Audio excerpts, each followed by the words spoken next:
My name is Bill Nulf, and I've been living in my van for the last 4 years, roughly, and I'm 69 years old.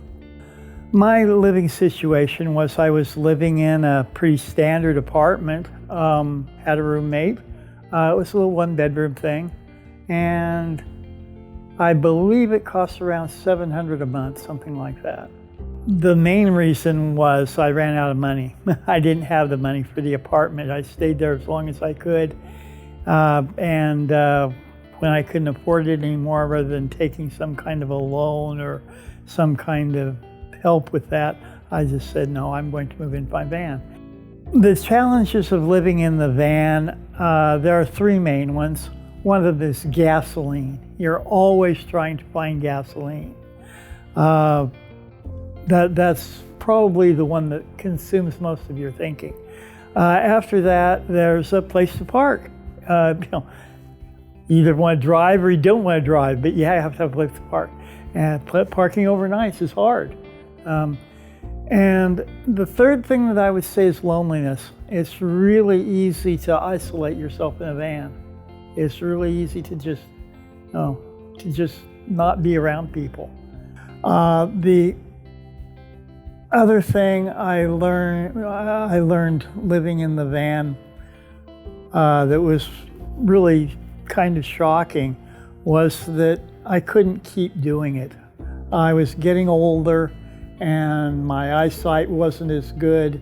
I didn't like driving at night, so I kind of had to change my lifestyle and move into an apartment, and that was a big revelation to me. When I first started, I thought I could do it indefinitely, and I didn't realize I was getting old.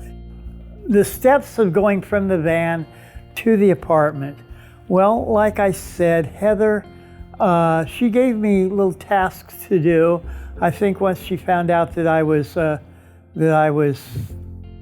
fairly stable person, I think she found out that getting me into an apartment wouldn't be that hard.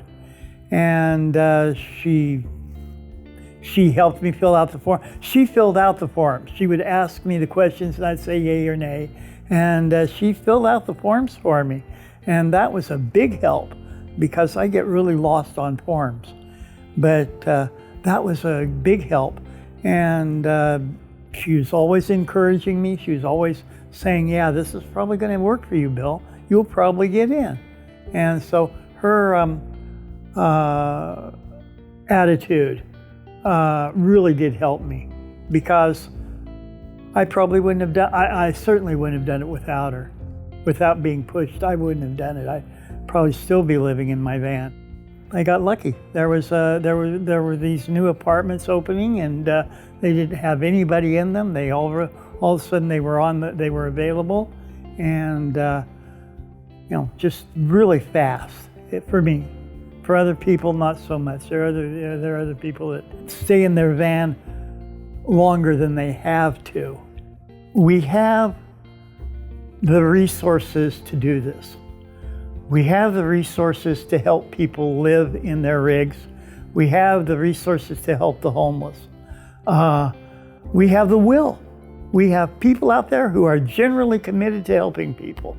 And that's just special. I think the thing that's the real fly in the ointment is the bureaucracy. And that's a horrible way to say it, but it's true. Somebody makes a law that says, well, you can't park overnight, or you can't sleep in your rig, or what? That's just a terrible thing to do.